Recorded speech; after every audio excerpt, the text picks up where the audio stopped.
स्वागत करता हूँ आपके अपने YouTube चैनल कष्टों से मुक्ति में और आशा करता हूँ कि आप सभी अच्छे होंगे।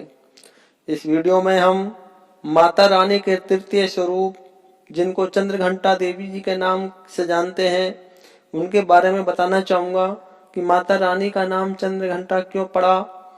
माता रानी को प्रसन्न करने के लिए हमें कौन कौन से मंत्रों का उच्चारण करना चाहिए, माता रानी को प्रसन्न करने के लिए हमें किस तरह की वस्तुओं का भोग लगाना चाहिए तथा माता रानी को कौन कौन से पुष्प पसंद हैं, वे चंद्रघंटा देवी की पूजा के लिए जो पूजा करने वाले साधक हैं उनको किस तरह के वस्त्र धारण करने चाहिए तथा पूजा करते वक्त किन किन बातों का ध्यान में रखना चाहिए, किस दिशा में मुख करके पूजा करनी चाहिए, वे किस दिशा में मुख करके पूजा नहीं करनी चाहिए, वे सब बातें हम इस वीडियो के माध्यम से आप लोगों को बताने वाले हैं।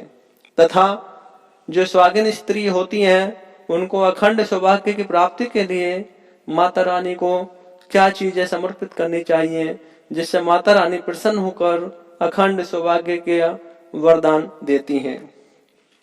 तो इससे पहले मैं कहना चाहूंगा कि मित्रों, अगर आप इस चैनल पर नए हैं या आपने चैनल को अभी तक सब्सक्राइब नहीं किया है तो कृपया चैनल को सब्सक्राइब कीजिए, बेल आइकन प्रेस कीजिए, ऑल वाला बटन प्रेस कीजिए, वीडियो को ज्यादा से ज्यादा लोगों तक पहुंचाइए तथा कमेंट में जय माता की लिखना बिल्कुल ना भूलें। तो आइए दोस्तों मित्रों, जानते हैं कि माता रानी का नाम चंद्रघंटा क्यों पड़ा। क्योंकि माता रानी अपने मस्तक पर अर्धचंद्र धारण करती हैं। अर्धचंद्र जिसका स्वरूप घंटे के समान होता है, इसी वजह से माता चंद्रघंटा के नाम से जाना जाता है। माता रानी 10 भुजाओं से युक्त हैं तथा सिंह के कंधे पर चढ़ी हुई भयंकर प्रतीत होती हैं। उनके 10 हाथों में शंख, चक्र, गदा, कृपाण तथा धनुष, बाण, त्रिशूल, तलवार व अभय की मुद्रा धारण किए हुए माता रानी रहती हैं। माता रानी भयंकर क्रोध में प्रतीत होती हैं तथा शत्रु का विनाश करने के लिए हमेशा तत्पर दिखाई देती हैं। माता रानी का यह स्वरूप देखने से यह लगता है कि माता रानी युद्ध के लिए एकदम तत्पर है।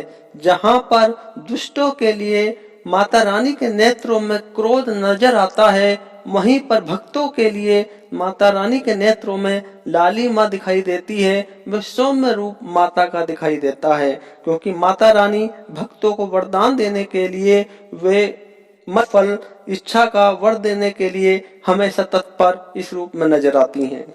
घंटे की ध्वनि तथा धनुष की टंकार से जो दैत्य होते हैं, महिषासुर तथा उसकी सेना में जितने भी राक्षस होते हैं वो सभी भयभीत हो जाते हैं और बुरी तरह से डर जाते हैं। माता रानी अपने गले में श्वेत पुष्पों की माला धारण किए हुए होती हैं।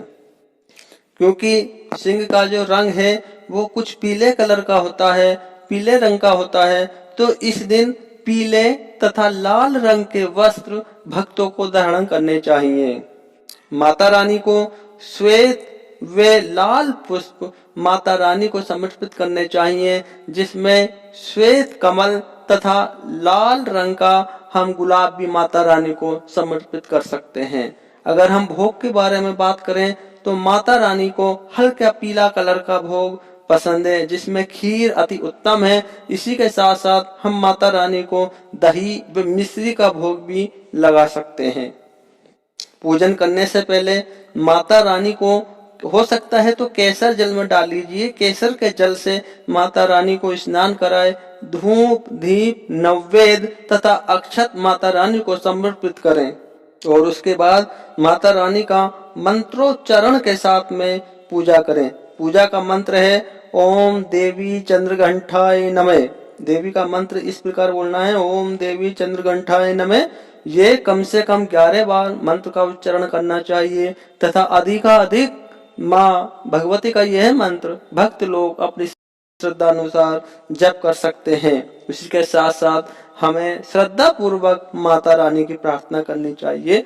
जो माता रानी की प्रार्थना का मंत्र है वो इस प्रकार है, पिंडज प्रवरोड़ा चंद्र कोपाश्र जुता प्रसादम तनुते मह्यम चंद्र घंटे ते विश्रुता। इस मंत्र की प्रार्थना से अगर माता रानी भक्तों को मनवांछित फल देती हैं तो हमें इस मंत्र से माँ भगवती की पूजा करनी चाहिए। उसी के साथ साथ माता रानी को प्रसन्न करने के लिए बहुत ही साधारण लेकिन बहुत ही प्रभावशाली मंत्र है, जिसकी आप अति शीघ्र माता रानी को प्रसन्न करा सकते हैं इस मंत्र के द्वारा। वो मंत्र इस प्रकार है, या देवी सर्वभूतेषु माँ चंद्र घंटा रूपेण संस्थिता नमस्तस्यै नमस्तस्यै नमस्तस्यै नमो नमः। अर्थात जो माता इस सृष्टि में चंद्र घंटा के रूप में विद्यमान है उन देवी को मैं नमस्कार करता हूँ, बारंबार नमस्कार करता हूँ। इस तरह माता रानी की पूजा करनी चाहिए।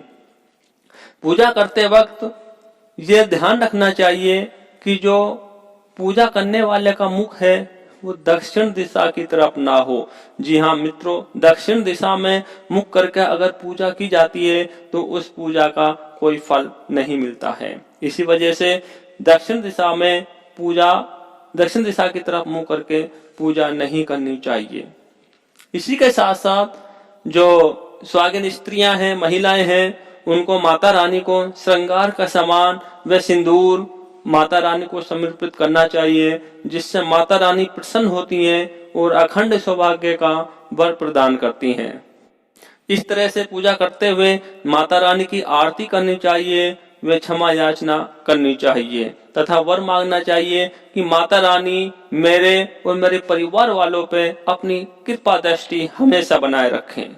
इस तरह पूजा करने पर माता रानी अति प्रसन्न होती हैं और भक्तों को मनवांछित फल प्रदान करती हैं।